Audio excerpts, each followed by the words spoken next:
Hello, this is John with Theology Ed. All right, we're going to continue the Get Out series, or the Escape the USA series. In this video, I am going to, let's just remember where we're at. So we have these films, Get Out of the U.S. So the Get Out is, this date, 7/5/2020 and 6/21/2020. These were the annular eclipse, followed by the Buck Moon penumbral eclipse that were in June and July of 2020, very important ritually in IPEC 02 and for the occult elite in carrying out their plans right now as a sort of a marker of the transition from Pisces, the little fish in her dress, to the age of Aquarius, and also from the Eon of Osiris to the Eon of Horus, using the divisions of eons that Thelema advocates. Using. Anyways, we have these, and what we looked at is there's three different paths. If you follow the producers of Get Out and Us, there are three different paths. There's the McKittrick path, the Peel path, and the Plum path that get you a message out of the titles of the films. It's very interesting, and then the films give us information about what the plan is. So we have Get Out of the U.S. You remember, not only is this the Get Out, but here's the U.S. and the film Us. They show up from the underground. It's a sort of an uprising of the oppressed showing up, and they look just like the people who were above ground, right? And they say, Jason, the boy, says, it's us. So there's the giveaway. Who's us? Us. Then the father, Gabe, asks, what are you people? And what do they say? We're Americans. Us, Americans. U.S., America. And so what we have is Get Out of the U.S., and then the reasons why. And we talked about the McKittrick path. We're going to go into the details. We're going to look at Antebellum. We're going to go into, I've already done Candyman. We're going to go into Nope. We're going to go into You Should Have Left. More about The Hunt, and also Freaky here, and maybe even The Purge, which is also sort of part of the Blum path, because The Purge were Blum films again. So we're take this whole theme of what's coming is a purge, is a civil war, is a hunt of the right wing by the left wing hunting the right wing. Here we have the attack, the civil war. This is what's coming, the uprising of the people who have been classified as minorities, or oppressed, or those guys. Okay, and we'll get into get a better picture of who's under attack. But think people that are likely to be grouped into MAGA Q, Trump supporters. They'll be labeled things like white supremacists, conspiracy theorists, and so on. Those people. Okay, your white Christian man, family, or the people they like to group with those people, whether those people have the same view or not as one another. Okay, so now in this video, I'm going to just do Get Out, and then that'll be part of a foundation that we lay for what's coming. Because I never really did a full Get Out analysis, so let's go ahead and do it. The film starts, and this guy, I think his name's Andre, is walking through a nice neighborhood, I guess a suburban neighborhood, probably a white neighborhood in this film, because he's uncomfortable in the environment, it seems like, and up comes a car that's tracking him like he's out of place. And the guy comes and hauls him off, and we find out later that he was kidnapped, and he was the victim of really a horrendous evil. Not just that the kidnapping isn't evil already, it's not only did they kidnap him, it's what they did after they kidnapped him.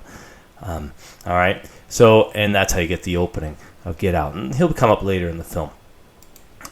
And then we find out that we have these two characters who are dating. Notice here, produced by Sean McKittrick, Jason Blum. And then we're going to go over here, produced by Edward Ham Jr. and Jordan Peele. I think, from when I looked into this, Ham is not as important, okay, and there's a reason for that. I believe he does only graphics or something, as opposed to like producing the film. I don't remember. I should look again just to make sure. And then it's written and directed by Peele. So you can see the link. We already have our three guys: McKittrick, Blum, Peele, and those are three lines. Now she's going over to her boyfriend's house, bringing him coffee or something, and they're going to get ready that day to go on a trip to her parents' home. And it's something he's a little uncomfortable about, but she assures them because, he's black, she's white, and we have an interracial relationship, and he's uncomfortable. He says, do they know I'm black? Because if I go, there's some of these people, they're going to be racist. They're not going to be comfortable. It's going to be weird. And she's like, oh, they're not racist, and it's not a problem. Let's just go. Don't worry about it. Yada, yada, yada. Well, anyways, in the car ride, he calls his buddy, I think it's Rod, and he works for the TSA. This is interesting. In my previous analysis of the video, I didn't talk about this scene. But it's important because, the TSA, of course, is an agency that exists in order to be the anti-terrorism agency. It's the post 9/11 anti-future 9/11 attack organization. That's what it exists for. It's supposed to stop the next 9/11. Okay, and who's the next 9/11 going to be perpetrated by? What's it going to be? What is it? What's the act going to be? And we listen to this conversation. He says, yo, you at work? Yeah, I'm at work. Look, Chris, tell me this, okay? How can I get in trouble for patting down an old lady? It's standard procedure. So he patted down an old lady. People were complaining about invasion of privacy and these pat downs against these old people, elderly people that look like not a risk at all, okay? So we're looking at the people who are not future 9/11 perpetrators, probably, and people wanted profiling to focus on Muslims or whatever because they're more likely to do it.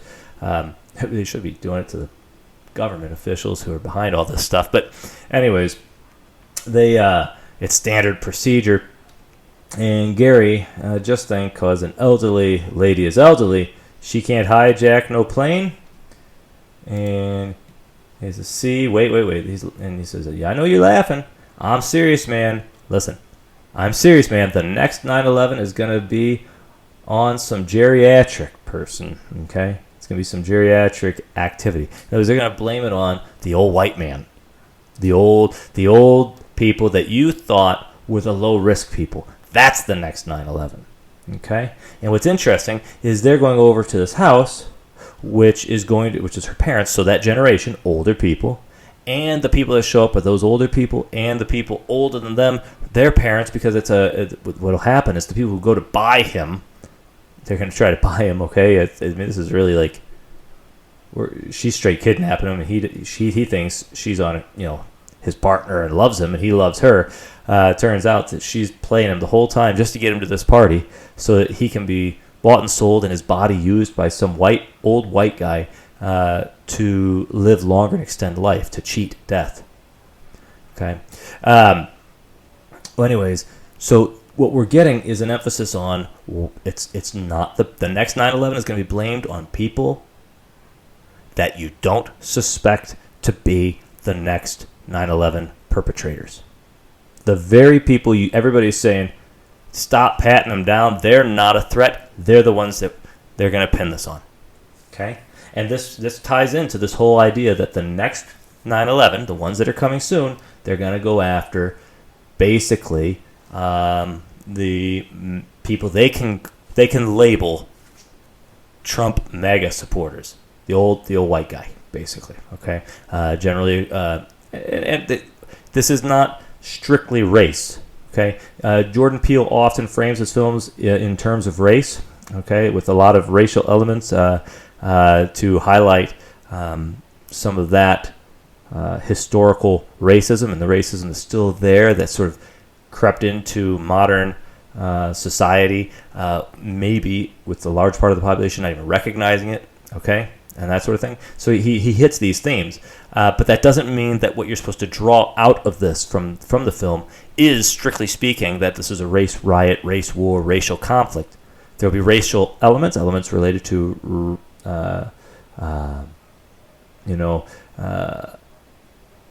black-white relations, perhaps, but it's going to be more like the left has often painted itself as the protector of, presented itself as the protector of oppressed groups, and then the Republican Party is often portrayed as sort of the party of the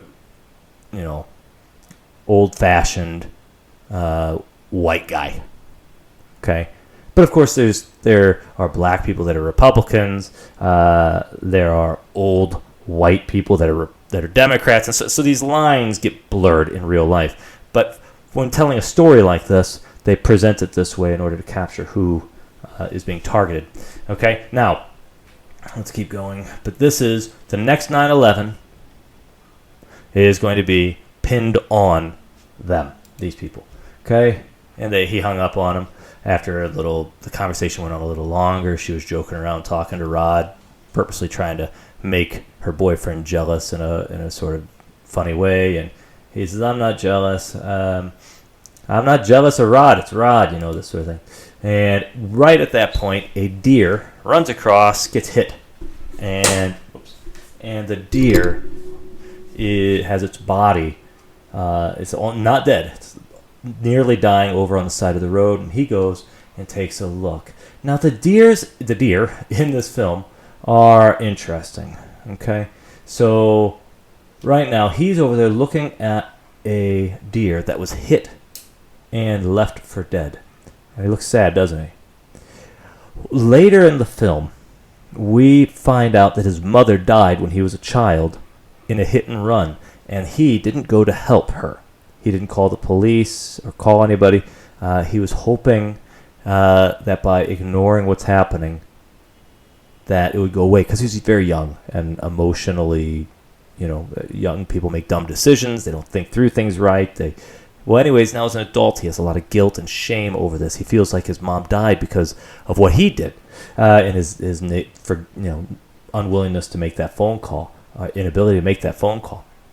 And what ended up happening here is she was not dead. They told her told everybody after the fact that she had survived the initial impact or the initial accident and laid there cold all night and finally died. Okay, and here this deer is not dead. Now I think the deer, in some cases in this film, are representing the black people who are being targeted, and you'll get this a little more, because when he arrives at the house with her at their parents' house, her parents' house, the dad goes off on the deer and talks about how much he basically hates them. And I don't think that is him talking about deer in general, or even really focusing on deer. The message we're supposed to get is he is, in a perverse way, expressing very hateful attitudes and racist attitudes against black people. Now, if you keep going, look, the police start to do some of the racist stuff, like he wants his ID, and he's like, "I'll get it." She's like, "No, he wasn't even driving. What is this all about?" This is him investigating him, basically looking into him because he's black. No good reason. And she stands up and she's like, "Screw that." And he says, "Every time there's an incident, we have a right to ask." She says, "That's BS." And he's liking the fact that she stood up for him. Gets in. He's like, "That was hot. Well, I'm not going to let anybody mess with my man." And so on. Well, they show up. Incidentally, she doesn't care at all about him. She's probably more concerned about the fact that her relatives are going to be the ones who occupy that body and doesn't want them being mistreated in time. I don't know. But anyways, here is when they get there at the house, we find that it looks like the owner of the house her father has two black servants, basically employees, a groundskeeper and basically a maid, somebody who takes care of the house. Turns out those were actually kidnapped men, a man and a woman, who were kidnapped and then used for his grandparents to occupy the body for a brain transplant. We'll get into that in a little bit. So that's actually Grandpa. Grandpa with the original man in the sunken place, which we'll get into details. But they show up, and look, at the conversation turns to the deer because they had an accident on the way. It says, "I do not like the deer. I'm sick of it. They're taking over. They're like rats. They're destroying the ecosystem. I see a dead deer on the side of the road, and I think to myself, that's a start." Okay? What we're getting is him talking about black individuals, black America or black people, in being very racist and hateful, but using the deer topic as a way to talk about it. You know what? I'm grateful for what you've done today. I don't like them. So he just went on and on and on about the deer and how much he hate them. And then he goes and gives him a tour. Sees some pictures on the wall. He shows him his son Jeremy, and he picked some stuff he's picked up traveling. He's pretty eclectic traveler. He can't help it, and so on.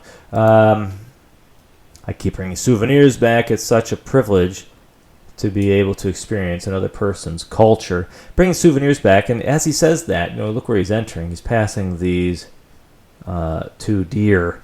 I don't know. Busts, basically. It's like almost like the way it's positioned. It's like it's the head of people. I wonder if these are representing his victims so far. I'm not sure, but because he's the doctor who's going to do the transplant, he gets over here. He says, "Oh, you're going to love this." This is his dad. He was beat by Jesse Owens in the qualifying round for the Berlin Olympics in 1936.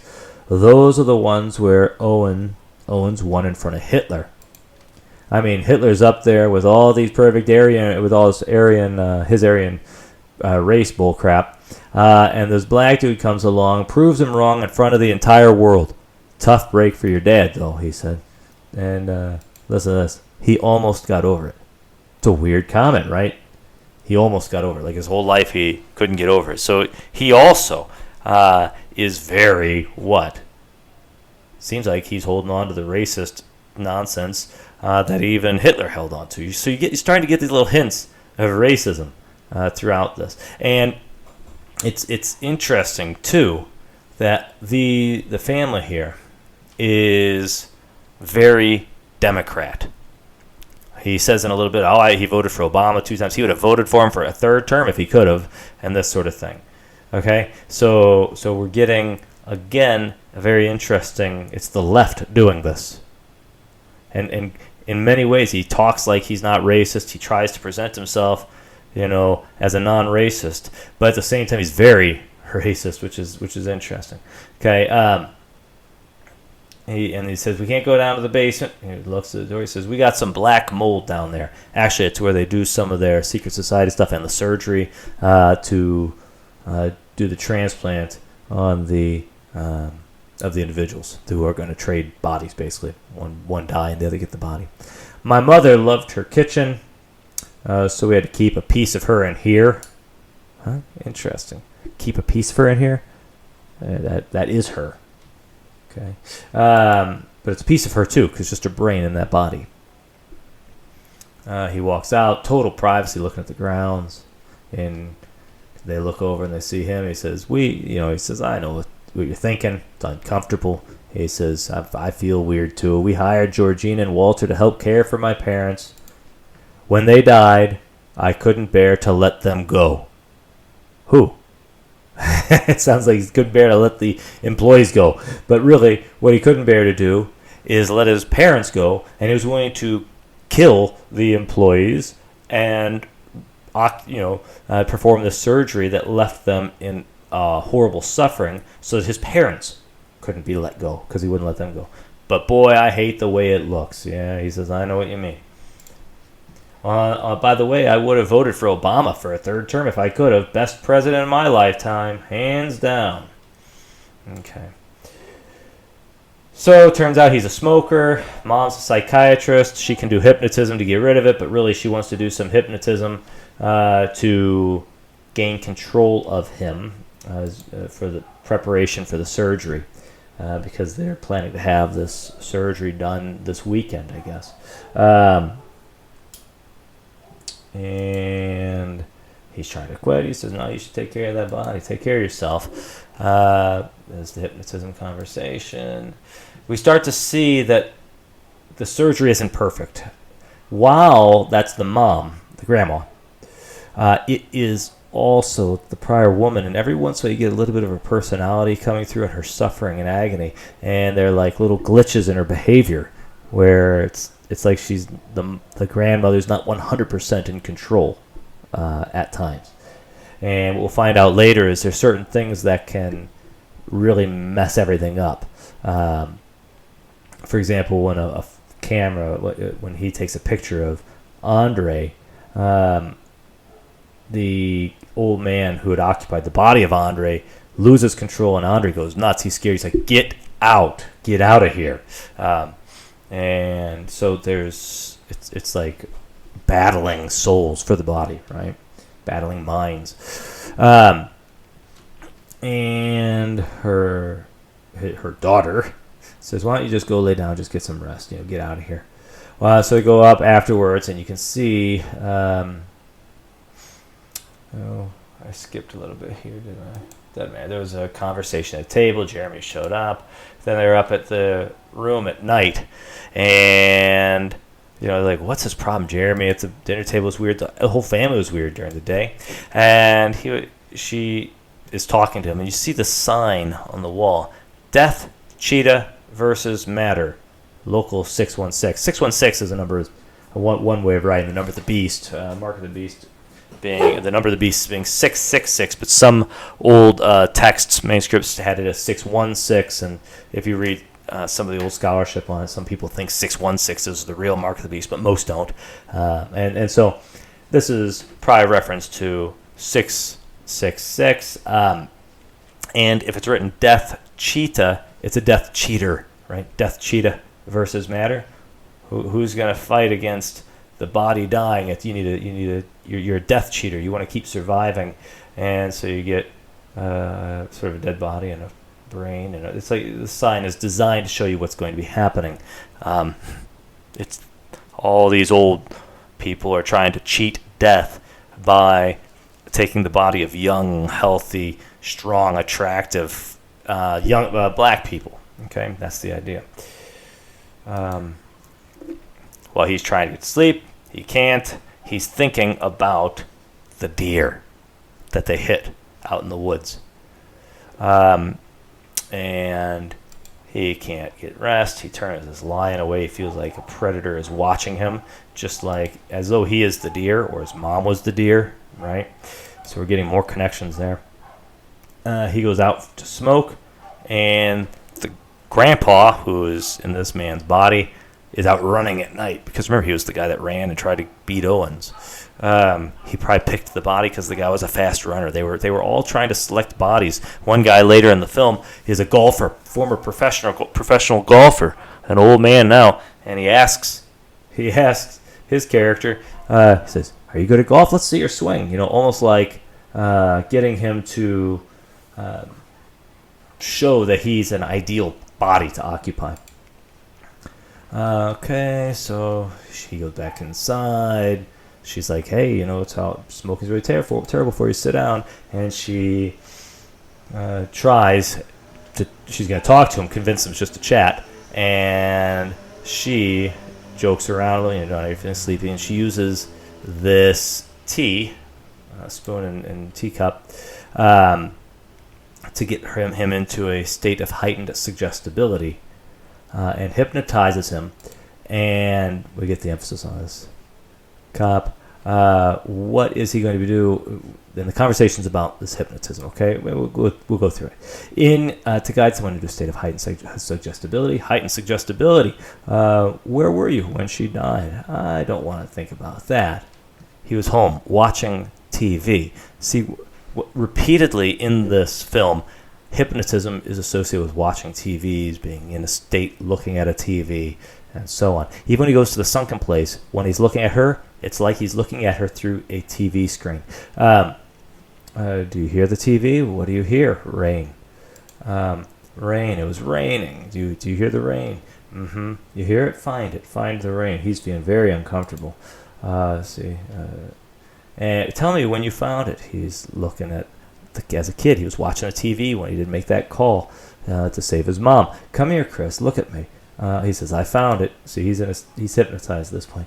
Where was your mom? She's doing her thing. She was coming home, and she wasn't home. And what did you do? Nothing. I just sat there. You didn't call anyone? No. Why not? I just thought that if I did, it would make it real. You're scared. You think it was your fault, and you can see the guilt. And how do you feel now? And he's like, I can't move. You can't move. Why can't I move? He said. And now she's got control of him. You're paralyzed.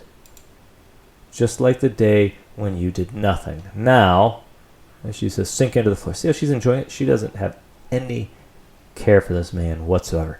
And he's like, wait, sink, she says. She commands. And he sinks like he's the boy down into the sunken place in his mind. He's lost control of himself. He can't move his body. He can't escape. And he's sinking far away from the space, sort of the front and center of consciousness, which place will be occupied by someone else later in the film, at least according to their plan. And so he looks like this on the outside, but on the inside, he is very, very far removed and out of control. And you can see he's looking at her as though he's looking through the TV. So we have a hypnotism that's happening here, and him moving to what she calls the sunken place. And then she touches him, and we don't really know what happens after that, and he wakes up. Okay, he goes, looks at his phone. Somebody unplugged his phone. They're letting the battery die, so he won't have any way to make a call when things go bad. So he plugs it in, tries to see what's going on with Rod. But this continues. Every time he kind of tries to, charge the phone for any length of time, he comes back and the phone is unplugged again. Goes out. He sees just how strange everybody is. This guy. He's really would be like almost a 90 or 100-year-old white guy. So he's that type of personality in a young, strong black man's body, and it doesn't match. And he's like, this is really messed up. And there it is. So the phone is unplugged again, and all the people show up. Okay. He had told her that he was hypnotized last night by her mom. Here are the people. This couple is the golfer. He's a golfer. He says, "Oh, I love Tiger," because Tiger's the black golfer, and they everything is sort of about race without making explicit. So you're saying that these people are all they're racist. They have sort of naive views about the differences between people, or what you want to hear, whatever. She also is thinking about buying him and his body to let him occupy, and she's thinking about him as a partner physically. She's like, so how handsome is he? And she asks if he's better in intimacy and so on. Okay, and this guy's looking at him. This is creepy. He's like looking at this guy, thinking about taking over his body. Like literally, let's kill him and take over, and then I can maybe have that body for me. All right. So here, fair skin has been in favor for the past, couple hundred of years, but now the pendulum has swung black. It's swung back to black, and black's in style, he basically says, he goes on to say. Okay, so they're all talking about this, and this guy apparently also is looking at maybe buying. And here's Andre from the beginning of the film. Now he's also acting really weird, showing the body off to people. He must have been the most recent transplant, and they're all looking at like, wow, that's great, clapping hands, looks good. Yeah, you really look like you're doing great, And he's like, what in the world's going on? And then he runs into this guy, who is an art dealer, who's blind, who's lost his vision over years, and he admires his work, Chris's work. Why? Because he's an artist, and he knows his work. He doesn't care at all about black, white, or anything. It turns out he's going to be the one that bought him, and he wanted his eyes. He just wanted his eyes back. Okay. And let's see. Genetic disease. They sit down. They actually got along. They had things in common. He was polite, treated him like a normal human, rather than some sort of spectacle. Jordan Peele likes spectacles and likes to point that out. That's what that whole Nope film was about. But in this film, he also is treating Chris like a spectacle at this event. Like everybody's treating him very oddly. Okay, he goes in, runs up the stairs, and when he goes up the stairs, everybody stops and all look up. They're like, "What's going on?" See, everybody is intent on tracking Chris. They think about buying Chris. They're waiting for him to give them some space so they can go on and have their auction. And he again shows up and the phone's unplugged. It's like, she unplugged my phone. Okay, he gets on, he's talking to Rod again. He plugs in and talks. They got you on display, huh? It's weird, man. And it's the people here too. It's like they haven't met a black person who doesn't work for them. I got hypnotized last night. He says, get out of here. You got hypnotized? No, you had to quit smoking. He says, she can't fix my life. You aren't getting in my head. I know, she caught me off guard. It wasn't planned. But it was cool because I'm cured. It worked. He doesn't want to smoke anymore. He wants to throw up when he thinks about a cigarette. How are you not scared of this, man? And he says, look, they could have made you do all types of stupid stuff. Looking ridiculous, so, okay? White people love making people sex slaves. He says, yeah, I'm pretty sure they're not a kinky sex family, dog. And it's the black people out here, too. It's like all of them missed the movement. Because they probably, and Rod says, because they're probably hypnotized. Look, all I'm doing is connecting the dots. I'm going to tell you this. I think that mom is putting everybody in a trance, and she's treating them like sex slaves. And he's like, thanks, Rod. Bye. He hung up. Again, because Rod gets hung up on all the time. Now she comes in to owe an apology because she owes him an apology for unplugging the phone. She gives an excuse. That was an accident, Shouldn't have touched the belong. She picked it up to clean, and it just came unplugged, and she didn't want to keep messing with it, put it back down. But then you can see the discomfort. She knows the inner her, the real her, the black woman, knows that he is being played to be harmed. And you can see grief, suffering, sorrow on her part, and also, like, she doesn't want him to go through this too. You have tears coming down, but she continues to talk like the white grandmother. The I forgot how to pronounce the name, but the family, they're so good to us. They treat us like family. And he's like, she's crazy when she leaves because there's something wrong. And he goes down, and people stop and they say, do you find that being African American is more advantage or disadvantage in the modern world? They're clueless, right? They don't get it. He said, it's a tough one. I don't know, man. Hey, he says, my man. He's going to talk to the guy who has Andre or whatever his name, his body. They were asking me about the African American experience, and he's going to get his phone out and try to take a picture. And he says, maybe you could take this one. Oh, well, I find that the African American experience for me has been, for the most part, very good. Although I find it difficult to go into detail, as I haven't had much of a desire to leave the house in a while, because he's technically a kidnapped victim. The guy's a missing person. We've become such homebodies. She says, yes. But even when you go into the city, I've just had no interest. The chores have become my sanctuary. And he takes the picture and see he sort of loses his identity and the bloody nose. And then he's like, get out. Sorry, man, Logan. Get out. Yo, chill, man. Get out. So what's the get out? The get out is partly, I think when they're talking about getting out, they're talking about getting out of this area before the old white people get them and start this attack and kidnapping and surgery and abuse and everything else. And there may also be a little element to get out of that sunken place if you could, but I don't know. I think it's primarily just he's saying get out of this area. Get. That's the film title showing up, and that's where you see it. Get out of here. Get out of here. Chill, man. Chill.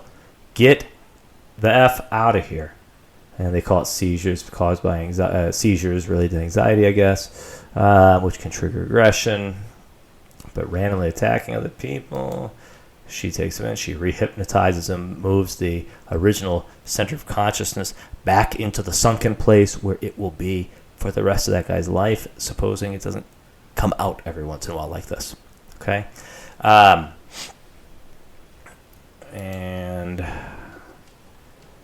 They're glad he's himself again. He owes an apology. No, you don't, and so on. Okay, let's get the party back on track. How about sparklers and bingo? Sounds exciting, right? Well, bingo is actually code for the auction. So they're going to do an auction, and that's a cue for her to take Chris away to set up the auction so they can do the bidding and stuff. So you go. He's like, that is not a seizure. He knew the guy, the black man, Andre or DeAndre, whatever his name is. And while they're over there having the conversation, here's the auction happening. The bids, making their bids to see if they can buy him. Okay, and if you want to go through and pause and look at the numbers, feel free. There's a lot of numbers. I tried to get, I think I got all of the bingo cards at different places. Some blurrier than others. You can't really get a clear picture. The winning bid shows up there. Okay. You do get like 7, 5, 20 possibly there. That'd be July 5th. That's the buck moon. You may get you may get some other ones. I don't know that there's any dates in there or what the significance are numerologically. I wonder if you could do reverse geometry. Can you like take 4? The 4 position is one letter. The 6 is another letter. The 17 is another letter. The 13 is a different letter. And the 16 is another letter. Do we get a word? I haven't even tried that. Hey, so there you go, guys. Homework assignment for somebody who's got some time. Go through the alphabet and see what we can come up with. So 4, 6, 17, 13. Let's see. Hold on. What slide am I on? I'm on slide 92. I'll scroll up here. We actually have the numbers of the alphabet. So we got 4, 6. Boy, I'm not going to look at it right now. Because I have so many slides and so many pictures up. It is my computer has a hard time with fast changes. So now my whole computer is stalled because I was going to do that. Let me click here. What if I down arrow? Oh, it's paused. But so what we have are these different numbers, and so you can take a look and maybe come up with something. There's no 22. The number beneath the finger here is, I believe I saw in a different place. I'm almost positive it is a 2. So that is up. No, they switched me. It's actually working now, so I was trying to get to the next slide. And so he's going to go through and he's counting up silently, so it's a silent auction, trying to get bids. Right, and there's the one that closes the deal. There's the winning card again, and it's the blind art dealer who won. So that's the plan. They are now going to go get him, and they're going to perform the surgery on him tonight. That's the plan. So when they come back, you get this. Now look, I told you while that was happening, this conversation is ongoing. He says, I told you that night that my mom died when I didn't call 911, didn't go out looking for her, so we get a reference to 911, 911 again. Yeah, 1 hour went by, then 2, 3, and so on. I was just watching TV. There's nothing you could have done. And he says, well, I found out later that she had survived the initial hit, and she died, out there bleeding in the cold and everything. And so he could have done something. Cold and alone, she was dying, and I was watching TV, which is what happens. People are sort of hypnotized by entertainment and so on, and missing what's actually happening. And so this whole idea of television keeps going back to hypnotism, I think, and the two are related. As phase of preparation for what's coming, it was to be done through television, predictive programming, hypnotism with entertainment, and so on. He says, I'm not going to leave you. She says, I'm not going to leave. He says, I'm not going to leave here without you, because he's planning on leaving. And she says, you're not? No, I'm not. And she says, you scared me. He says, let's go home. And they're going to walk back. He says, I love you. I love you too, baby. This is really like Judas kissing Jesus in a way. This is a betrayal. She's saying this and knowing that at this very moment he was just sold, and they're going to walk back to the house to get their stuff, and they're going to take him and cut his head open, take his brain out, put him in the sunken place for the rest of his life, and put another guy's brain in there to control the body. Okay? That's what they're going to. So when they come back, you can see there's even a song being played by Jeremy, who's clearly a messed up guy. And everybody's looking strange because they know this is the night. And he calls Rod, sends a picture to Rod. The guy says, "Oh, it's Andre Hayworth. He used to kick it with Veronica." I'm like, yeah, that's him. He says, but he's so different now. And yeah, he's different. Okay. So they're catching on a little bit. He's like, you got to get out of there. And they're getting ready to get out. He's like, let's get going. And he asks her, get the keys. Let's get out of here. While she's going to look for the keys, he goes in the closet and he sees that she's been dating all sorts of black guys, one after another, apparently rounding up victims for bodies. Okay. And he doesn't mention that, but he's obviously starting to get very uncomfortable. He knows he needs to get out immediately, that it's dangerous there. And she says, I'm looking for the keys. And she supposedly can't find the keys. Mom shows up with the teacup because she's ready to use that. Jeremy shows up with a weapon. He's about to take him out, right? They're getting ready to basically haul him downstairs, okay? And the dad says, what is your purpose, Chris? Over there. Even the sun will die someday, but we are divine. We are the gods trapped in cocoons. I don't know where they are, she's saying about this. She said, Rose, gift me the keys. She's acting like she can't find them. When she finally gets them, she says, you know I can't give you the keys, right, babe? The whole time she was playing them. Okay. And the son goes after him with the broom, but Mom does a little tink, tink, or whatever on the teacup, and he just passes out. He goes down to the sunken place. And they drag him out, and this is the perspective he sees. It's like the TV, and he's sinking, and that's it. So he's down the sunken place. They put him down in the basement, excuse me. Rod can't get a hold of him, and we continue to get more of this. Rod's going to go investigating, looking at this, and he's going to come to save the day. But in the meantime, Chris is downstairs, tied down in this room that, you got your two pillars. You've got a lot of secret society type symbolism. The Order of Coagula, I think is what they call it. The buck up here. Let's see. And they put him in front of a TV again. And the TV is going to be used to program him. Is there anything more beautiful than a sunrise? This is the grandfather. Okay, if you're watching, it means you're going to be you've been chosen because of your physical advantages. They basically want his body. You've enjoyed those the whole time. And with our determination, it's very racist. It's that, we got the mind, you got the body. And you get this even in sports and stuff. It's stupid. Like Larry Bird was a terrible athlete, but really the most intelligent basketball player of all time or whatever. You get this sort of it's sort of racism built into how people talk, and Peel is exposing that here a little bit. But let's see. So the coagula procedure, it's the name of the procedure, like a man-made miracle, that their order, see, it's a secret society, their order has been developing it for many, many years, but it was perfected recently. Probably many of these cases, they probably did the surgery, it just didn't work, and people died. Who knows? But it's been perfected by his own flesh and blood, his son, who is his girlfriend's father. My family are honored to offer it as a service to the members of the group. Don't waste your strength trying to fight it. You can't stop the inevitable. Maybe one day you'll be members, enjoy being members of the family. Behold the coagula. And he looks up. And then above him is this buck, which I'm not sure what the significance is, but I always have trouble. It's either Baphomet, right?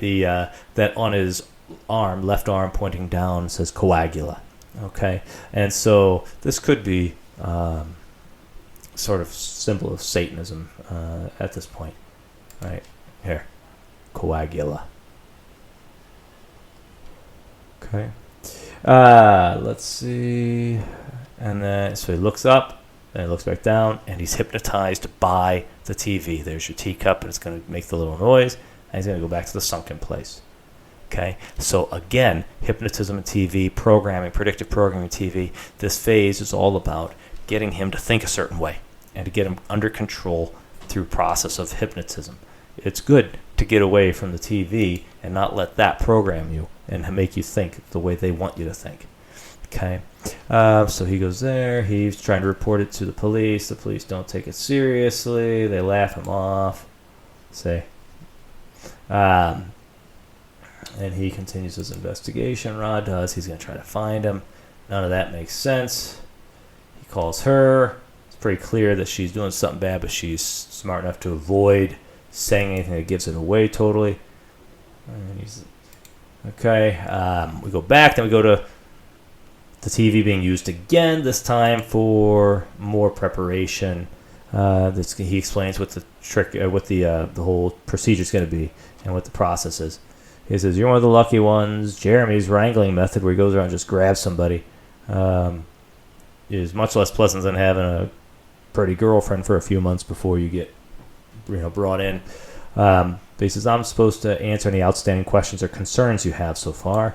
Apparently, our common understanding of the process has a positive impact on the success rate of the procedure. In other words, since there's going to be parts of both their brains in there, you need them both to understand. And the success of their process depends on doing adequate predictive programming before it via the television. Okay, so that's what that's all about. And he's going to tell them the 3 phases. Phase 1, let's see, where's it at? Hypnotism. They sedate you. Right, we've talked about this before, but this is where they sedate you or hypnotize you through the television, propaganda, and so on. Phase 2 is this phase where it's mental preparation, basically psychological pre-op, where the people who are the victims here are tied down, and basically it's abuse. I mean, look what he's going through. It's a hard and intense time, breaking him. Then you move to phase 3, which is transplantation, actual surgery. Okay, and a sliver of you will stay in there somewhere, limited consciousness in the sunken place. You'll be able to see and hear, but your experience will be as a passenger, and you'll live in, and he's at the sunken place. Now you're in the sunken place. He remembers that scene, and yeah, that's what she calls it. Now I'll control the motor functions, so you'll be me. Good. You got it quick. Good on you. Why us, huh? Why black people?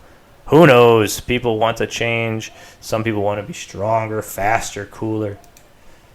See? Faster, cooler. Black is in fashion and so on. But please don't lump me in with that. I could give a crap what color you are. No, what I want is deeper. He wants the eyes. Oh, and I would just point this out. That this is where we are. We have a resemblance of this in iPeco 2, where you have in front of the screen the TV yelling at him, programming, breaking him, right?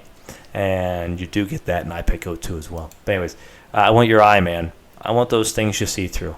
This is crazy. Okay, I'm done. He just leaves, and he knows he's going to be hypnotized again with the teacup, so he puts the cotton into his ears here, or this material in his ears to block his hearing. So he fakes like he's being hypnotized again. He goes to some place, so he closes his eyes. They start to prepare for surgery, and they put the mask on, which I think could be symbolic because this film was released in, I think, 2017, so before we were all forced to, before a lot of people were forced to wear masks. Then the surgery. You see the cutting of the egg head, basically. Looks a lot like the iPeco 2 scene where we have the egg here and there.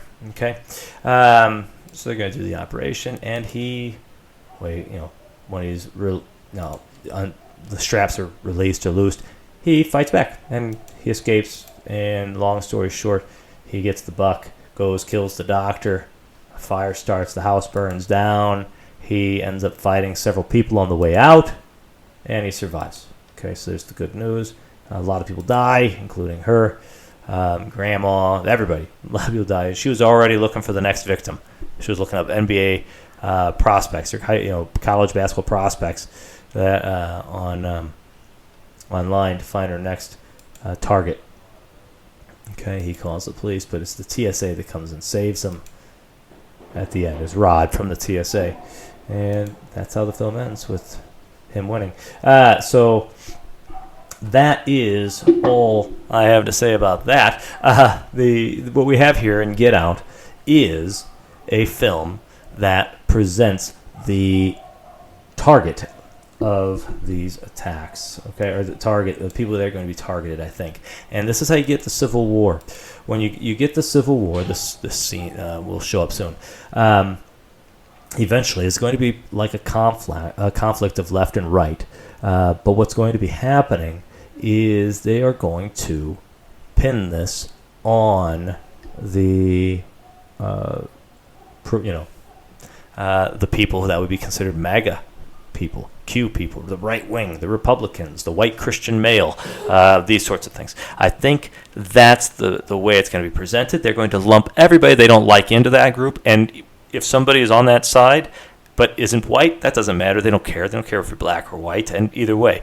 But as far as the way they're portraying it, that's the target. Okay? And that's going to lead to tensions, increased tensions, eventually increased conflict, and possibly martial law. I believe they'll probably start seeing some of that in 2023. And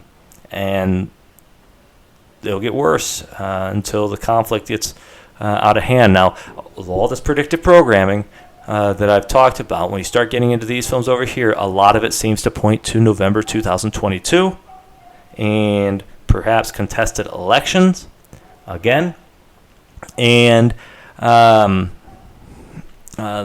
moon situation, so the full moon at the time of the election and the lunar eclipse that night.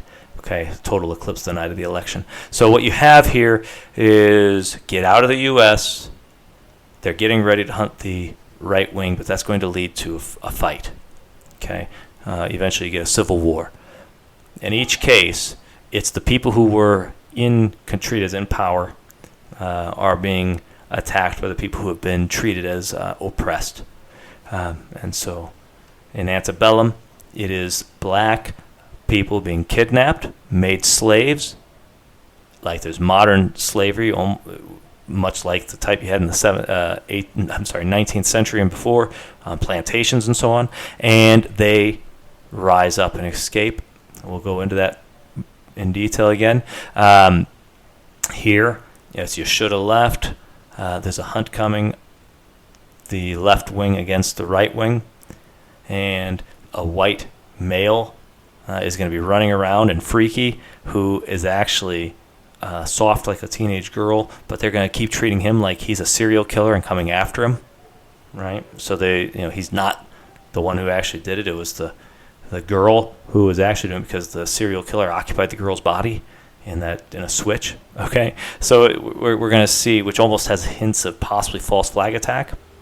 Okay, in November, and we already seen it. Well, already this week we saw it.